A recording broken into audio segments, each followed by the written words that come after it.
نسخہ بھونکتے کتے سے بچنے کا۔ اخبار میں بھونکتے کتے سے بچنے کا نسخہ شائع ہوا ہے۔ لکھا ہے، اگر آدمی ساکت کھڑا ہو جائے، بازو اور ہاتھ نیچے کی طرف سیدھے کر لے اور دوسری طرف دیکھنے لگے تو بھونکتا ہوا کتا کچھ دیر کے بعد خاموش ہو جائے گا اور پھر وہاں سے چلا جائے گا۔ اخبار نے یہ نہیں لکھا کہ یہ نسخہ کہاں سے لیا گیا ہے، اوپر فقط جدید طبی تحقیق کا عنوان دیا گیا۔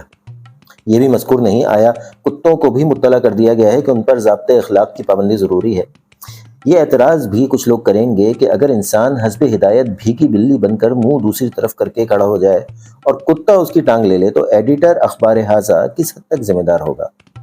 ہمارے نزدیک تو یہ اعتراض بے محل اور ناواجب ہے۔ بھونکنا ایک فعل ہے اور کاٹنا الگ۔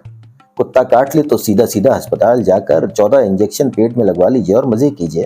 اصل کوفت تو کتے کی اف اف سے ہوتی ہے اور اس کے لیے نسخہ مجرب ہے۔ ان امور میں اصل مشکل اس وقت پیش آتی ہے جبکہ کتے کو معلوم نہ ہو کہ اسے اخبار میں چھپی ہوئی ہدایت کی پابندی کرنی ہے۔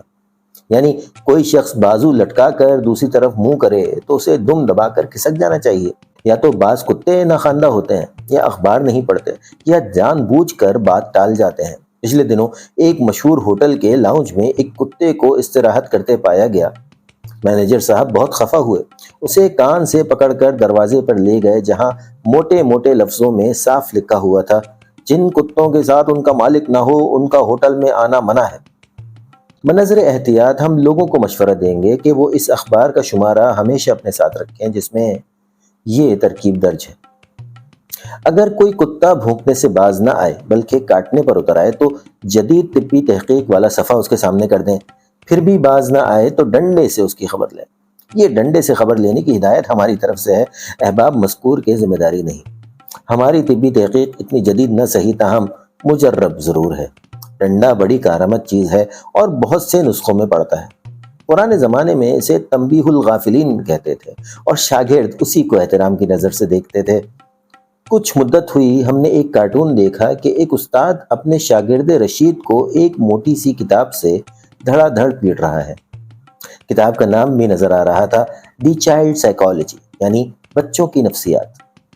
ایک زمانے میں اخباروں سے صرف خبروں کا کام لیا جاتا تھا یا پھر لوگ سیاسی رہنمائی کے لیے انہیں پڑھتے تھے۔ آج تو اخبار زندگی کا اوڑھنا بچھونا ہے۔ سیٹھ اس میں منڈیوں کے بھاؤ پڑھتا ہے، بڑے میاں ضرورت رشتہ کے اشتہارات ملاحظہ کرتے ہیں اور آہیں بھرتے ہیں، عزیز طالب علم فلم کے صفحات پر نظر ٹکاتا ہے اور علم کی دولت نایاب پاتا ہے، بیوی اس میں ہنڈیاں بھوننے کے نسخے ڈھونڈتی ہے اور بعض لوگوں نے تو اخباری نسخے دیکھ دیکھ کر مطلب کھول لیے ہیں۔ پچھلے دنوں عورتوں کے ایک اخبار میں ایک بیوی نے لکھ دیا تھا کہ پریشر کوکر تو مہنگا ہوتا ہے، اسے خریدنے کی ضرورت نہیں، یہ کام بخوبی ڈالڈا کے خالی ڈبے سے لے جا سکتا ہے۔ کفایت شار بیویوں نے نسخہ آزمایا، نتیجہ یہ ہوا کہ کئی زخمی ہوئیں اور ایک آدھ بیوی تو مرتے مرتے بچی۔ ایسے نسخوں پر عمل کرتے ہوئے وہ حکایت نہ بھولنی چاہیے کہ ایک صاحب کی بھینس کو اپارہ ہو گیا تھا۔ وہ ایک جہاں دیدہ بزرگ کے پاس دوڑے دوڑے گئے کہ پارسال آپ کی بھینس کو بھی تو اپارہ ہوا تھا، آپ نے کیا دوا دی تھی؟ ان بزرگ نے کہا، سیر بھر سوڈا کاسٹک پانی میں گھول کر پلا دیا تھا۔ وہ شخص گیا اور یہ نسخہ آزمایا، بھینس اسے نوشے جاں کرتے ہی مر گئی۔ وہ شخص پھر ان بزرگ کے پاس آئے اور شکایت کی، حضور میری تو بھینس یہ نسخہ استعمال کرتے ہی مر گئی۔ بھائی مر تو میری بھینس بھی گئی تھی۔ ان بزرگ نے نہایت علم اور متانت سے فرمایا، ہم 10-12 روز فلو میں مبتلا رہے اور بستر سے نہ اٹھ سکے، اس میں بھی کچھ دخل جدید طبی تحقیق کو ہے۔ ایک صاحب روحانی اور نفسیاتی علاج کرتے ہیں، انہوں نے ہدایت کی کہ اپنے دل میں یہ سمجھ لو کہ تمہیں فلو ولو کچھ بھی نہیں ہے، سب وہم ہے۔ ہم نے اس نسخے پر عمل کیا، بلکہ اگر کوئی کہتا تھا میاں دوا کرو تمہاری کھانسی تو خطرناک معلوم ہوتی ہے، تو ہم یہی جواب دیتے تھے کہ میاں ہوش کی دوا کرو، کون سی کھانسی، کیسی کھانسی؟ ان کا علاج ختم ہوا تو دوسرے کرم فرما نے ایک اخبار میں سے دیکھ کر بتایا کہ 2 دن کا مکمل فاقہ کرو اور پیاز کی گٹھی سونگتے رہو۔ اب ہم نے یہ عمل کیا۔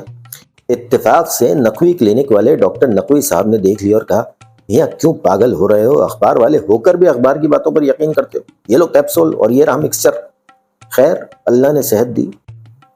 ہم نے ان نفسیاتی معالج کو پکڑ لیا کہ حضرت ہم تو ڈاکٹر کی دوا سے ٹھیک ہوئے، آپ کو پچھلے دنوں فلو ہوا تھا، آپ کیسے نفسیاتی علاج سے ٹھیک ہو گئے؟